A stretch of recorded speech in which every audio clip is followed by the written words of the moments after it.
warahmatullahi wabarakatuh. Nah, pada kesempatan kali ini saya akan memberikan informasi terkait DCM atau Daftar Cek Masalah. Sebagai konselor, sebelum kita memulai layanan, biasanya konselor itu perlu melakukan yang namanya pengumpulan data. Banyak sekali macam pengumpulan data yang dapat dilakukan oleh konselor atau guru BK sekolah. Salah satunya adalah DCM. DCM adalah termasuk pada pengumpulan data secara non-tes, yaitu menggunakan inventory yang salah satunya adalah DCM karena ada beberapa jenis seperti UMI atau study habit. Salah satunya di sini ada juga yang namanya DCM. Demi menghemat waktu, mari kita lanjutkan kepada pelaksanaan DCM. Langkah pertama, kita menyiapkan daftar dari DCM, pertanyaan-pertanyaan DCM-nya sesuai dengan jumlah siswa. Di sini saya akan mencontohkan memberikan DCM kepada 1 orang siswa. Dalam pelaksanaannya, jangan lupa kita memberikan informasi kepada siswa tentang bagaimana cara mengisi DCM, dan jangan lupa kita mengingatkan kepada siswa untuk mengisi identitasnya dengan lengkap.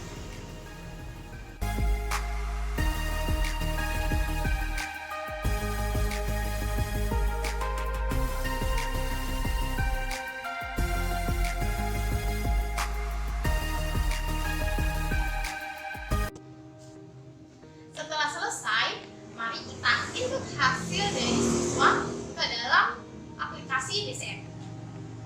Dalam penginputan hasil DCM, kita dapat memanfaatkan Microsoft Excel untuk membantu kita menginput hasil dari DCM.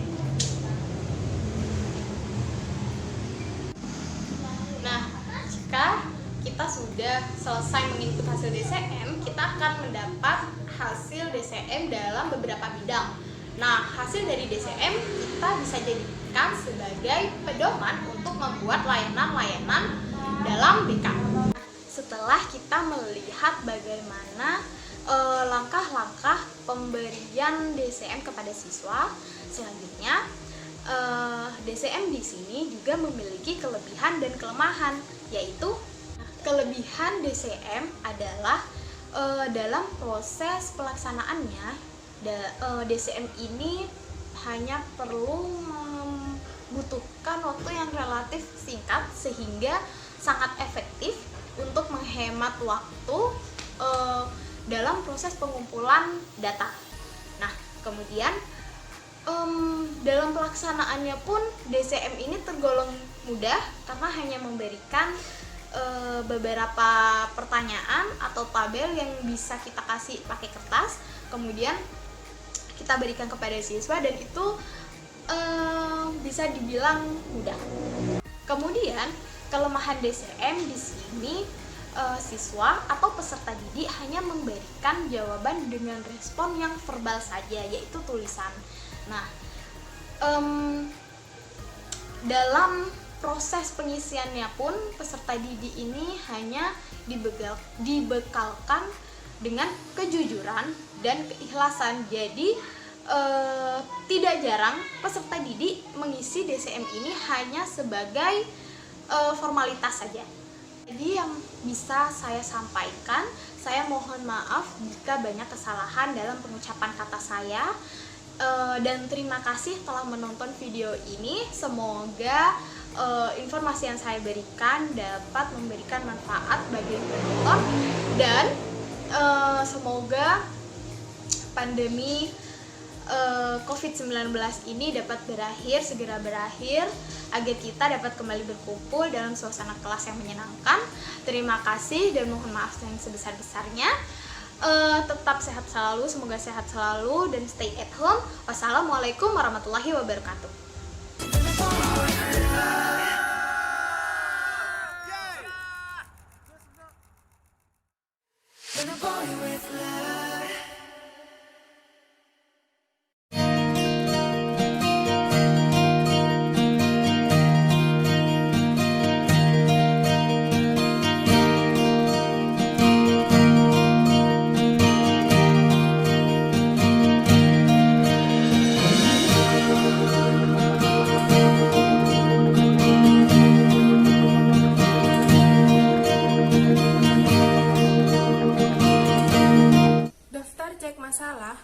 DCM merupakan sebuah daftar kemungkinan masalah yang disusun untuk merangsang atau memancing pengutaraan permasalahan yang sedang atau yang telah dialami oleh siswa.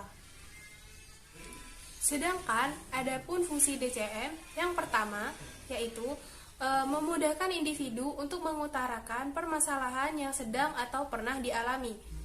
Yang kedua yaitu untuk melengkapi data siswa.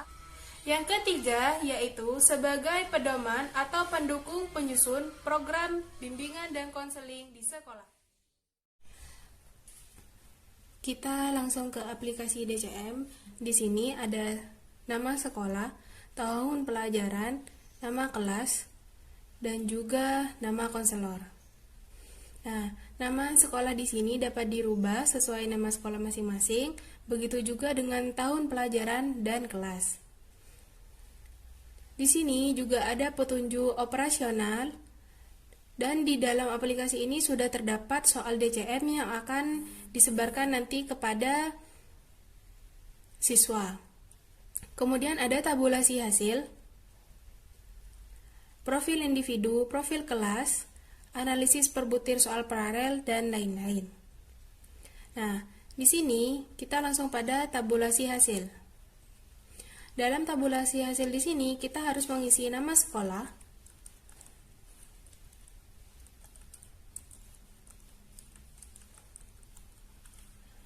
alamat, kelas responden, tahun pelajaran, nama guru pembimbing, nama kepala sekolah, tanggal pengisi, dan jumlah responden.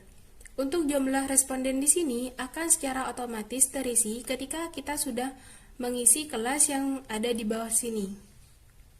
Nah, mari kita isi.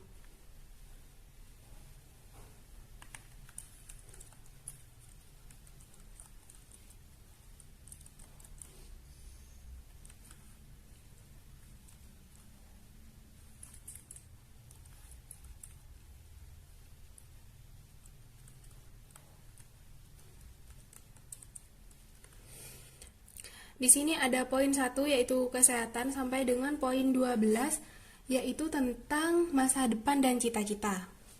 Nah, agar memudahkan kita untuk mengisi aplikasi DCM di sini saya menggunakan nomor 1 sebagai penomoran. Di soal DCM di situ kan ada banyak soal, ada sekitar 240 soal yang akan diisi oleh siswa.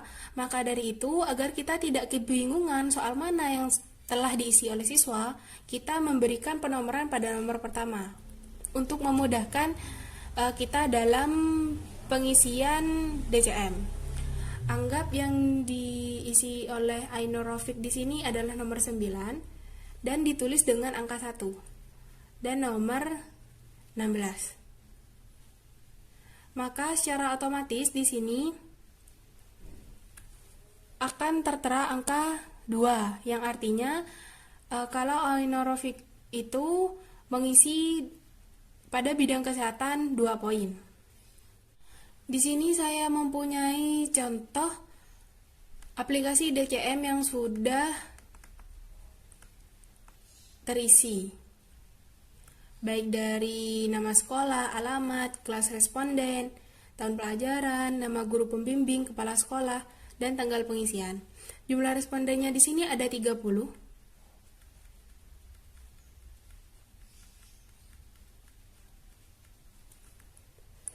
Nah, kemudian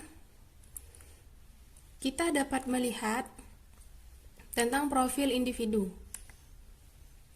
Profil individu di sini maksud dari nomor klien adalah nomor absen. Jadi kalau kita ubah nomor 5, yang muncul adalah nama siswa nomor 5. Mari kita kembali ke nomor 1.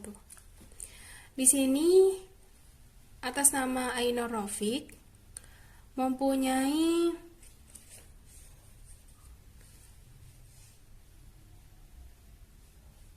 permasalahan yang dialami oleh Ainur Rafiq dengan permasalahan paling tinggi yaitu tentang karir sebanyak 20%.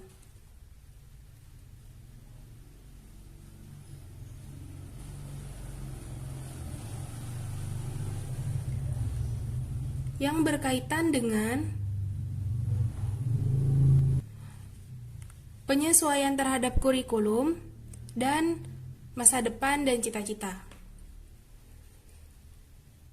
Di sini kita juga dapat melihat grafik analisis DCM berdasarkan topik permasalahan yang ada di kelas tersebut.